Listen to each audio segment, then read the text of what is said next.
आज के इस वीडियो में क्लास 12th फिजिक्स चैप्टर 1 वैद्युत आवेश तथा क्षेत्र का जो हम लोग ऑब्जेक्टिव का सीरीज कर रहे थे उसमें हम लोग आज पार्ट 9 को देखने वाले हैं। तो चलिए हम लोग स्टार्ट करते हैं। 81 नंबर क्वेश्चन है, विद्युत आघूर्ण का एसआई मात्रक, SI unit of dipole moment. तो आपको विद्युत द्विध्रुव विद्युत विद्युत द्विध्रुव आघूर्ण समझने से पहले आपको समझना पड़ेगा विद्युत द्विध्रुव। ठीक है, विद्युत द्विध्रुव देख लीजिए। तो विद्युत द्विध्रुव होता क्या है? विद्युत द्विध्रुव बराबर परिमाण परंतु विपरीत आवेश कम दूरी पर अल्पतम दूरी पर होते हैं। तो ऐसे निकाय को हम लोग क्या बोलते हैं? वैद्युत द्विध्रुव बोलते हैं। मतलब देखिए, बराबर परिमाण प्लस माइनस क्यू और प्लस क्यू, मतलब यहाँ पे 10 माइनस होगा तो वहाँ पे प्लस 10 होगा। ठीक है, तो ऐसे निकाय को हम लोग क्या बोलते हैं? वैद्युत द्विध्रुव कहते हैं। और वैद्युत द्विध्रुव आघूर्ण किसको कहते हैं? तो किसी विद्युत द्विध्रुव के किसी एक आवेश का परिमाण और उनके बीच के दूरी के गुणनफल को वैद्युत द्विध्रुव आघूर्ण कहते हैं। इसी का मात्रक पूछा है, तो आवेश का मात्रक कूलम होता है और उसके बीच जो लंबाई होता है उसका मात्रक मीटर होता है। तो इसका आंसर हो जाएगा ऑप्शन बी, कूलम मीटर हो जाएगा।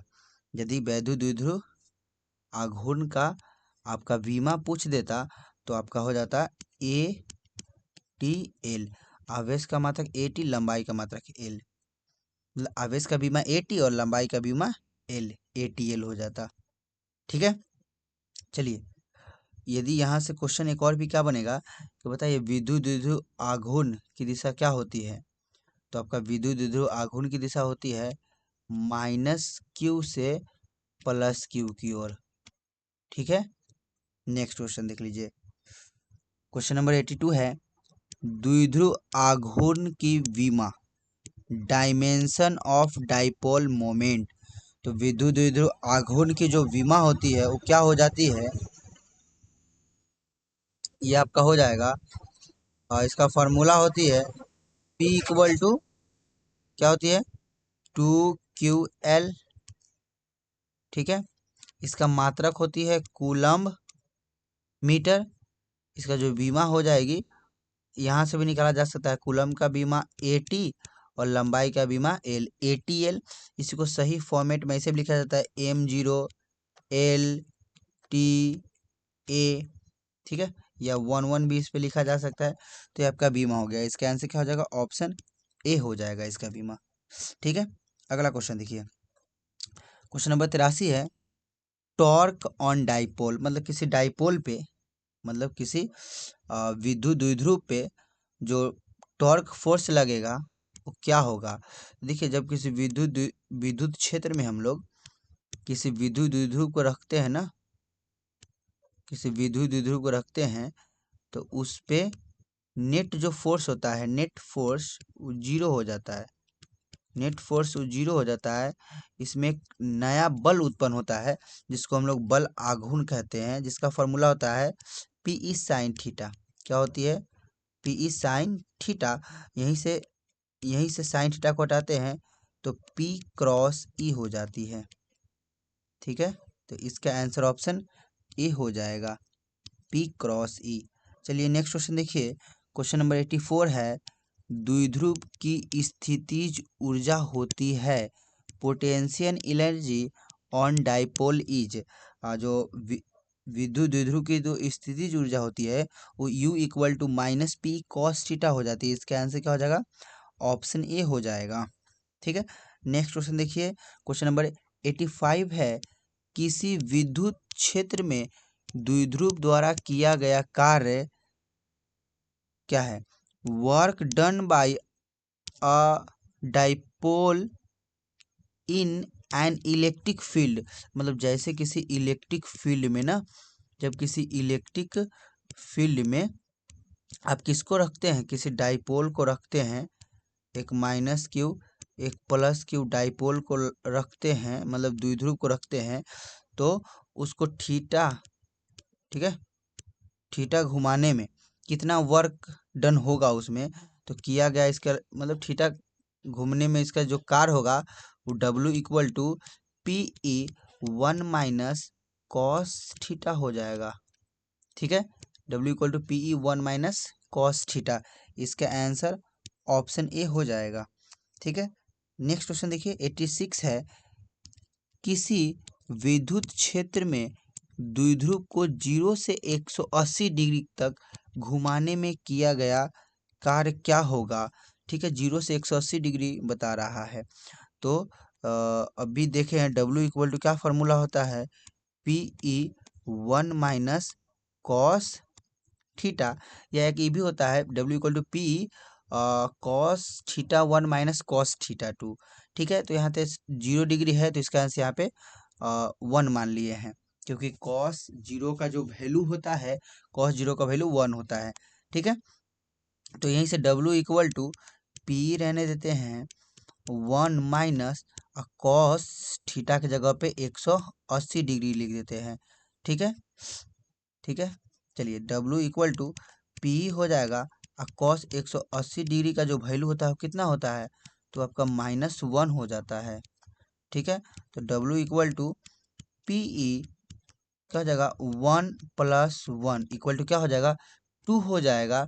तो यहाँ से W इक्वल टू क्या हो जाएगा, पी ई इंटू 2, तो W इक्वल टू 2 PE हो जाएगा। ठीक है, W इक्वल टू 2 PE हो जाएगा, तो W इक्वल टू 2 PE यही ऑप्शन बी हो जाएगा। मतलब किसी विद्युत क्षेत्र में द्विध्रुव को थीटा से 180 डिग्री तक घुमाने में किया गया कार्य क्या है, एक क्या है, 2 PE है। चलिए अगला क्वेश्चन देखिए, क्वेश्चन नंबर है 87, विद्युत फ्लक्स का मात्रक है, ऐसा यूनिट ऑफ इलेक्ट्रिक फ्लक्स। ठीक है, इलेक्ट्रिक फ्लक्स होता क्या है इसको पहले समझ लेते हैं। ठीक है, तो इलेक्ट्रिक फ्लक्स क्या होता है, किसी भी एरिया से गुजरने वाले कुल विद्युत क्षेत्र रेखा की संख्या को क्या बोलते हैं, विद्युत फ्लक्स कहते हैं, इलेक्ट्रिक फ्लक्स कहते हैं। मतलब किसी तल के अविलंबित गुजरने वाले कुल विद्युत क्षेत्र रेखा की संख्या को विद्युत फ्लक्स कहते हैं। फाई इक्वल टू फार्मूला होता है ई ए कॉस थीटा हो जाता है। ठीक है, इसका मात्रक देखिएगा, तो ई का मात्रक एन सी इनवर्स होता है, और क्षेत्रफल का मात्रक मीटर स्क्वायर हो जाता है। तो N C inverse metre square या newton metre square coulomb inverse हो जाता है। ठीक है, ये मात्रक तो दिया हुआ है ही नहीं है। ठीक है नहीं है, तो दूसरा का मात्रक जो होता है वो आपका हो जाता है वोल्ट मीटर हो जाता है। तो इसका आंसर क्या हो जाएगा, ऑप्शन क्या हो जाएगा, सॉरी ऑप्शन सी हो जाएगा इसका, वोल्ट मीटर। ठीक है, चलिए नेक्स्ट क्वेश्चन देख लेते हैं, और इस बात को भी ध्यान में रखिएगा, जो विद्युत फ्लक्स जो होती है कौन सी राशि होती है, तो ये आपका अदिश राशि होती है, अदिश राशि। ठीक है, चलिए नेक्स्ट क्वेश्चन देखिए, क्वेश्चन नंबर 88 है, विद्युत फ्लक्स की बीमा है, dimension of electric flux is, मतलब विद्युत फ्लक्स का आपको बीमा बताना है, तो फॉर्मूला अभी हम देखे हैं, फाई इक्वल टू क्या होती है, phi equal to E A cos theta होती है। ठीक है, यहाँ से आपको ई का बीमा पता है होगा, और ए मीन क्षेत्रफल का बीमा तो एल स्क्वायर होता है, तो अब हम लोग निकाल सकते हैं फ्लक्स का बीमा। तो चलिए हम लोग ई देख लेते हैं, यदि याद है तो डायरेक्ट वैल्यू रखिए, नहीं याद है तो हम लोग ई का बीमा देख लेते हैं। ई का फार्मूला होता है, मतलब विद्युत क्षेत्र की तीव्रता का फार्मूला होता है एफ अपॉन में क्यू होती है। तो एफ का जो बीमा होती है ML/T इनवर्स 2 हो जाती है, और क्यू मीन्स आवेश का बीमा हो जाती है AT। इसको सॉल्व करते हैं तो आपको ई मीन्स विद्युत क्षेत्र की तीव्रता का बीमा हो जाती है ML/T, ऊपर जाएगा तो T इनवर्स 3 A इनवर्स हो जाएगा। ठीक है, तो आपको फाई का चाहिए बीमा, तो फाई का बीमा चाहिए तो आपको विद्युत क्षेत्र की तीव्रता का बीमा क्या निकल गया, ML/T इनवर्स 3 A इनवर्स और इनटू ए मीन्स क्षेत्रफल, क्षेत्रफल का बीमा होती है एल स्क्वायर। इसको सॉल्व कीजिएगा तो M L cube T inverse three A inverse आ जाएगा। M L cube T inverse three A inverse, इसका आंसर ऑप्शन ए हो जाएगा। ठीक है, अगला क्वेश्चन देखिए, क्वेश्चन नंबर 89 है, गॉस का नियम है, Gauss law is, Gauss law क्या कहता है, क्या तरह कहता है, किसी गोलीय तल या किसी बंद तल में जो आवेश उपस्थित है उसके द्वारा जो उत्पन्न फ्लक्स होगा उस आवेश के 1/एप्सिलॉन नोट गुना होगा, तो phi equal to Q upon में एप्सिलॉन नोट, ये गॉस के प्रमेय का फॉर्मूला है, क्यू अपॉन में एप्सिलॉन नोट, इसका आंसर ऑप्शन बी हो जाएगा।